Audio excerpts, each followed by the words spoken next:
In a mere 5 minutes, I hope to provide insightful comments about a variety of educational topics. I sincerely hope you disprove the research I've compiled.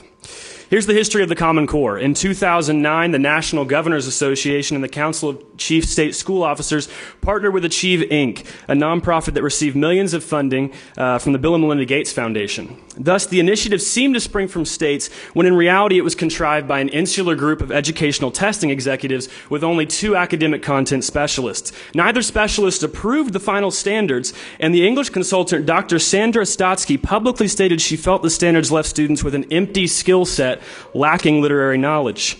While educators and administrators were later included in the validation committee and feedback groups, they did not play a role in the actual drafting of the standards. The product is a, quote, rigorous preparation for career and college, yet many educators agree that rigorous is a buzzword. These standards aren't rigorous, just different, designed for an industrial model of school.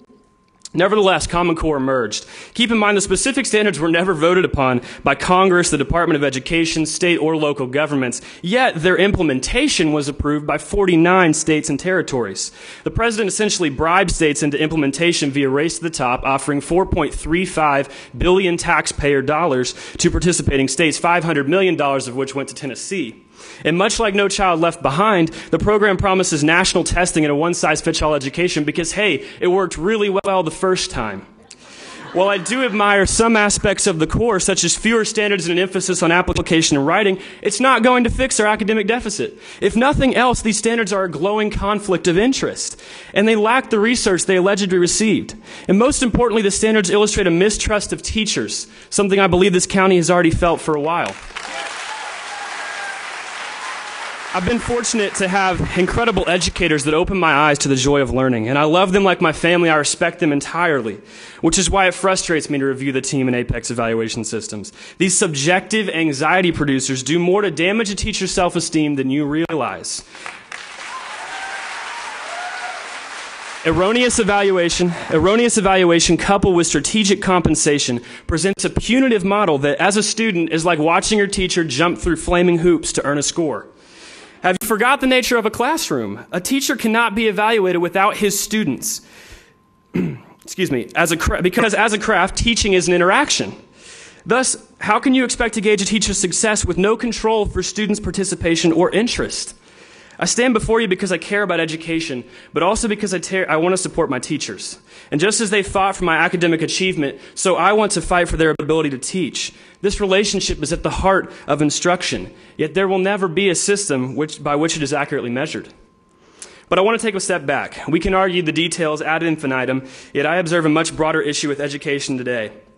Standards-based education is ruining the way we teach and learn. Yes, I've already been told by legislators and administrators, Ethan, that's just the way things work. But why? I'm going to answer that question. It's bureaucratic convenience. It works with nuclear reactors. It works with business models. Why can't it work with students? I mean, how convenient calculating exactly who knows what and who needs what. I mean, why don't we just manufacture robots instead of students? They last longer and they always do what they're told. But education is unlike every other bureaucratic institute in our government. The task of teaching is never quantifiable.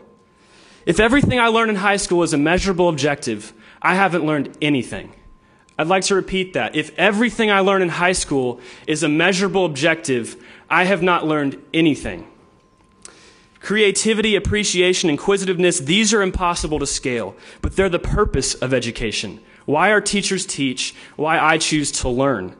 And today we find ourselves in a nation that produces workers. Everything is career and college preparation. Somewhere our founding fathers are turning in their graves, pleading, screaming, and trying to say to us that we teach to free minds. We teach to inspire. We teach to equip. The careers will come naturally. I know we're just one city in a huge system that excitedly embraces numbers. But ask any of these teachers, ask any of my peers, and ask yourselves, haven't we gone too far with data?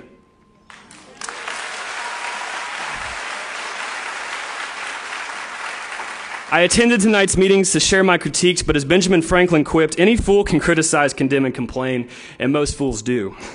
The problems I cite are very real, and I ask only that you hear them out, investigate them, and do not dismiss them as another fool's criticisms.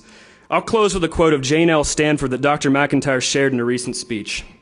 You have my entire confidence in your ability to do conscientious work to the very best advantage to the students, that they be considered paramount to all and everything else. We're capable of fixing education, and I commit myself to that task. But you cannot ignore me, my teachers, or the truth. We need change, but not Common Core, high-stakes evaluations, or more robots. Thank you.